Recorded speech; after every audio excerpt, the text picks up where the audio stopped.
We would like to acknowledge the Kaurna people, the traditional custodians of the land where we learn and play each day. We thank the Kaurna people for caring for this land for thousands of years. We pay our respects to their elders, past, present, and emerging, and recognise their ongoing connection to this country. We promise to show respect for the land, the animals, the people, and each other. My understanding of connection to country is that as educators, we must honour it through listening, learning, and taking responsible action.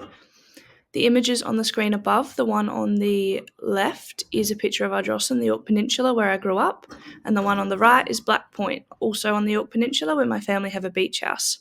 These are both lands that I'm connected to and are special places to me and my family, as this is where we've done family events like Christmas or community events like street parties, and hold special memories to me. The main connection that my group, the Bowen Dick group, had was the University of South Australia. That is the land that we share and the land that we meet on regularly. We discovered that we all had very different upbringings and childhoods, but the one land that we are connected on now is Kaurna land. Many myths and stereotypes about Indigenous peoples stem from a lack of historical knowledge. Education helps challenge those false narratives and reduces prejudice by replacing ignorance with understanding.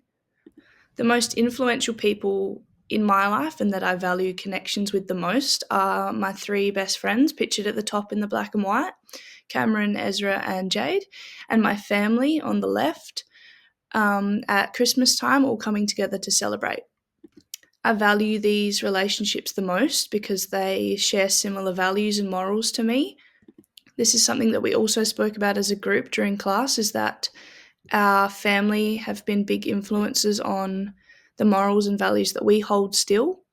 We also spoke about two or three of us our parents were separated, so we spoke about how even though our families are divided in a sense, that they still come together and share the same values and the same appreciation. So why does this matter? Because teaching is not a dispassionate, it can either reinforce current power systems or it can challenge them. The difference this makes is it creates inclusive learning environments where Aboriginal learners see their culture and identity respected. My name, Alicia, originates from Hebrew, meaning God is my salvation. My preferred nickname is Leash. It just represents a level of comfort and understanding with close friends and family. The images above can show examples of when my nickname's been used with either my friends or when my brother wrote me a letter. We spoke about in our group during class the meanings of our names and whether they were in our language or if they were translated from another language from their culture. We spoke about if our parents had meaning behind our names and whether they had meaning for middle names as well. During the Week 4 workshop, we explored what culture means to us, and it inspired us to challenge who identified culture and why. Are these systems successful or rooted in the past? Real change lies in changing systematic marginalism and ensuring that Aboriginal and Torres Strait Islander perspectives are embedded across all levels of curriculum and practice. In our group, we were originally a little bit stumped about what our culture was, as some of us just believed that we didn't have any, and then it pushed us to think a little bit further about what is culture, what kind of culture do we have in our lives, maybe unknowingly. And it's sort of from there I realised that we speak in my life with my friends and family a lot about community and sport culture. So what sort of culture are we bringing to our sports club and what sort of culture do we want to build? And it made me reflect on some of the most important aspects of my childhood were sport and at community clubs and the importance that this is going to bring to my teaching, where we can involve the community and we can see the value and how that shapes what school values are and how the school works with the community. Pictured below on the right is a picture of one of the recent events that was at my sporting club. It was an 80s night. As a group, we all want to think a little bit more deeply about culture and how we can bring that to the classroom in a non-traditional sense. For my teaching, this means committing to anti-racist practice, engaging in ongoing self-reflection, and actively challenging the dominance of whiteness in the classroom.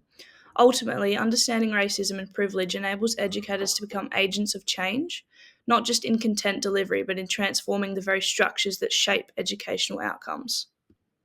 Much like in week 2, we spoke about what our values are and who they came from. So our sort of connections that we made where we all valued family morals and beliefs over other aspects of our lives. So again, pictured are a few of my best mates and then some family as well. We discussed that even though we have these values and morals at the moment, they are likely to be influenced when we are in teaching practice, whether that's by other teachers or kids or the experience that, colleagues bring to the table. And we're really looking forward to being more open with what we value and who we value, who's told us to value this, and being more open-minded with willingness to change.